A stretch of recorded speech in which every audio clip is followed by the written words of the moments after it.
मार्गहत को 1 साल मुकम्मल मरकजी तकरीब आज इस्लामाबाद में होगी। तैयारियां मुकम्मल। सदर वज़ीर आज़म आलास की क़यादत गैर मुल्की सफारतकारों और दीगर अहम शख्सियात की शिरकत होगी, जिसके रावलपिंडी में भी आज पुरवकार तकरीब का इनेकाद किया जाएगा। तकरीब के मेहमान खुसूसी फील्ड मार्शल सैयद सिमरीर होंगे। फील्ड मार्शल तकरीब से खिताब भी करेंगे। Chief of air staff air marshal Zaheer Ahmed Babar Sidhu और chief of naval staff admiral Naveed Ashraf भी तकरीब में शरीक होंगे। फील्ड मार्शल सैयद सिमरीर नेवल चीफ और एयर चीफ यादगार शोहदा पर फूलों की चादर चढ़ाएंगे।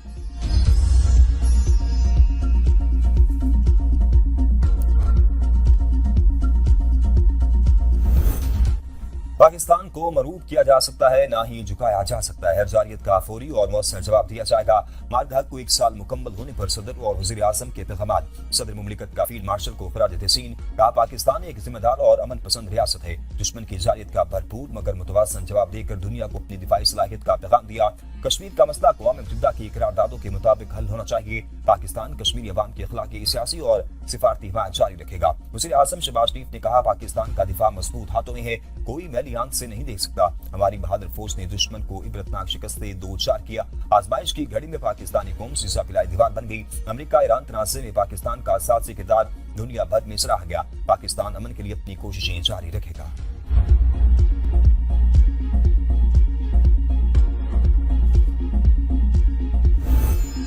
पाकिस्तान की खुदमुख्तारी, सलामती और इस्तेहकाम पर कोई समझौता नहीं होगा। मार्गहत को साल मुकम्मल होने पर अस्करी क़यादत की कौम को मुबारकबाद। अपने पैगाम में कहा, मुसल्लह अफ़वाज कौम के शाना बशाना खड़ी है। पाकिस्तान ने हर महाज पर दुश्मन के मज़मूम अज़ाइम को नाकाम बनाया। झूठे प्रोपेगेंडे और फॉल्स फ्लैग बयानियां आलमी सतह पर बेनकाब हुए। मार्गहत ने कौम के एतमाद और यकजहती को मज़ीद मजबूत किया। मुसल्लह अफ़वाज हर दाखिली और खारजी खतरे से निमटने के लिए मुकम्मल तौर पर तैयार है। पाकिस्तान खित्ते में अमन, इस्तेहकाम और बाहमी एहतराम पर यकीन रखता है। जनूबी एशिया में पायदार अमन मकसद मुज़ाकरात और इंसाफ से मुमकिन है। मार्गहत की तैयारियां। इस्लामाबाद और रावलपिंडी में सिक्योरिटी के इंतजाम इंतहाई सख्त। फैसलाबाद और पीर बदाई के बस अड्डे 2 रोज के लिए बंद। बैन सूबाई ट्रांसपोर्ट अड्डों की बंदिश की वजह से मुसाफिरों को शदीद मुश्किलात का सामना। रावलपिंडी और इस्लामाबाद के दरमियान सफर करने वाले शहरी भी मुतासिर होने लगे। ट्रैफिक का एडरेशन प्लान भी जारी।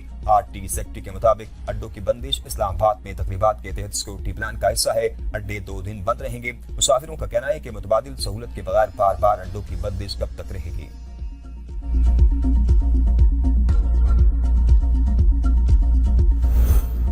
मार्गहत का 1 साल मुकम्मल। पाकिस्तान ने अपने से कई गुना बड़े दुश्मन को धूल चटा दी। भारत अपनी हसीमत छुपाने के लिए आज भी कोशा। मार्गहत के इब्तदाई 2 रूस में राफेल, मिराज, सहनोई लड़ाका तैयारों समेत भारी नुकसान उठाने वाला भारत आलमी सतह पर रुसवा हुआ। 10 मई को पाकिस्तान की तारीख साज कार्रवाइयों ने भारत को भारी नुकसान से दोचार किया। पाकिस्तान ने पठानकोट, बठिंडा, राजौरी और उड़ी समेत 26 फौजी मकामात को कामयाबी से निशाना बनाया। इन कार्रवाइयों के दौरान फरामोश मिसाइल डिपो, बैलिस्टिक मिसाइल ज़खायर और S-400 दिफाई निजाम को हदफ बनाया गया। पाक अफवाज ने अपनी बढ़तरी साबित करते हुए दुश्मन के दिफाई ढांचे को हिला कर रख दिया। भारी नुकसान और आलमी सतह पर होने वाली जग हसाई के बाद मोदी सरकार ने सिफारती रास्ता इख्तियार किया।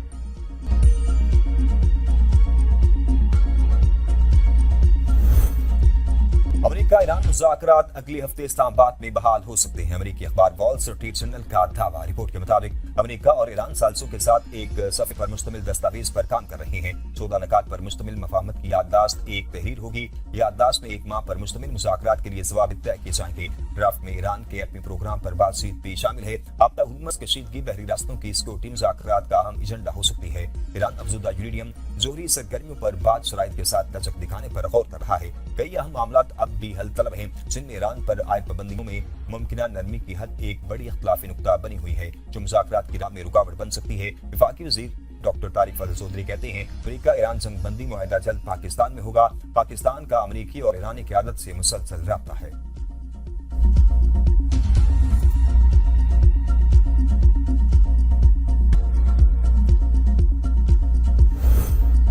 डोनाल्ड ट्रंप की प्रोजेक्ट फ्रीडम फिर शुरू करने की धमकी। सहाफियों से गुफ्तगू करते हुए कहा, अगर मामला तय नहीं होते तो हमारे पास दूसरे रास्ते भी हैं। शायद हम प्रोजेक्ट फ्रीडम की तरफ लौट जाएं, लेकिन इस बार प्रोजेक्ट फ्रीडम प्लस होगा, जिसमें कुछ और चीजें भी शामिल होंगी। हमें पाकिस्तान ने प्रोजेक्ट फ्रीडम रोकने का कहा था। वज़ीर ख़ारजा मार्को रूबियो कहते हैं, अमेरिकी तजावीज़ पर हमें ईरान का जवाब अभी तक मौसूल नहीं हुआ। उम्मीद है ईरान संजीदा मुज़ाकरात के अमल की तरफ जाएगा।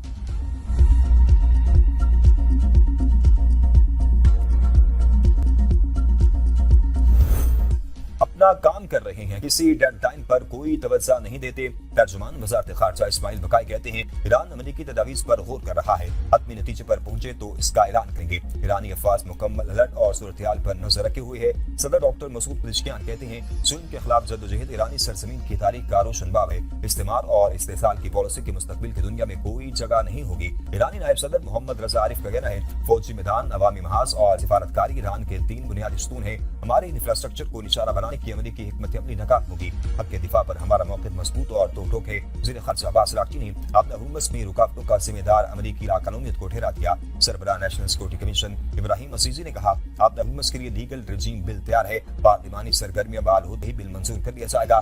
جنگ کے بعد پہلی بار ایرانی پارلیمنٹ کا اجلاس آج طلب۔ پارلیمنٹ کا اجلاس آن لائن ہوگا، تمام ارکان کو شرکت کے احکامات جاری۔ اجلاس میں معاشی معاملات اور جنگ کے اثرات پر تبادلہ خیال ہوگا۔ ایرانی پارلیمنٹ کا آخری اجلاس 16 فروری کو منعقد ہوا تھا۔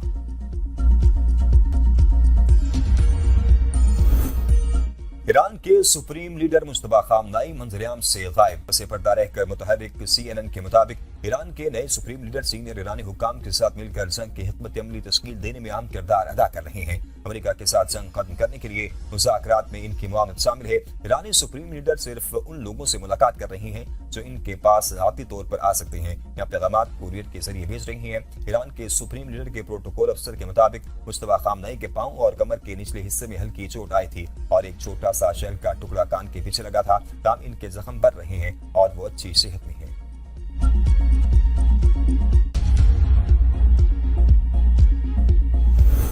حکومت کی دغا بازیاں عوام سے پھر ہاتھ کر گئیں۔ لیوی میں اضافہ کر کے پیٹرولیم مصنوعات کی قیمتیں بڑھا دیں۔ پاکستان میں پیٹرول کی قیمت میں تاریخی اضافہ، قیمت خطے میں سب سے زیادہ۔ پیٹرول 14 روپے 92 پیسے، ڈیزل 15 روپے فی لیٹر مہنگا۔ پیٹرول پر لیوی کی شرح 13 روپے 91 پیسے اضافے سے 117 روپے 41 پیسے ہو گئی۔ ڈیزل پر لیوی کی شرح 13 روپے 91 پیسے اضافے سے 42 روپے 60 پیسے فی لیٹر ہو گئی۔ مٹی کا تیل 41 روپے 80 پیسے سستا، فی لیٹر قیمت 319 روپے 96 پیسے ہو گئی۔ کچھ ٹرانسپورٹ نے کرایوں میں 4% اضافہ کر دیا۔ عوام پر پیٹرول بم گرانے پر اپوزیشن ناراض۔ PTI، JUI اور جماعت اسلامی کی حکومت پر کڑی تنقید۔ تحریک انصاف کا پیٹرولیم قیمتوں میں اضافہ فوری واپس دینے کا مطالبہ۔ کہا مہنگائی تاریخ کی بلند ترین سطح پر ہے، حکومت عوام کو ریلیف دینے میں مکمل طور پر ناکام ہو چکی۔ JUI کا کہنا ہے کہ حکومت نے عوام کو پیسنے کا تہیہ کر رکھا ہے۔ دنیا میں تیل کی قیمتیں نہیں بڑھی، صرف پاکستان میں یہ کھیل جاری ہے۔ امیر جماعت اسلامی حافظ نعیم الرحمان نے کہا حکومت نے پیٹرول کو کمائی کا ذریعہ بنایا ہوا ہے۔ پیٹرولیم لیوی کا پیٹرول کی قیمت سے کوئی تعلق نہیں۔ حکمران عالمی مارکیٹ کا نام لیتے ہیں اور بھاری لیوی عوام سے وصول کر رہے ہیں۔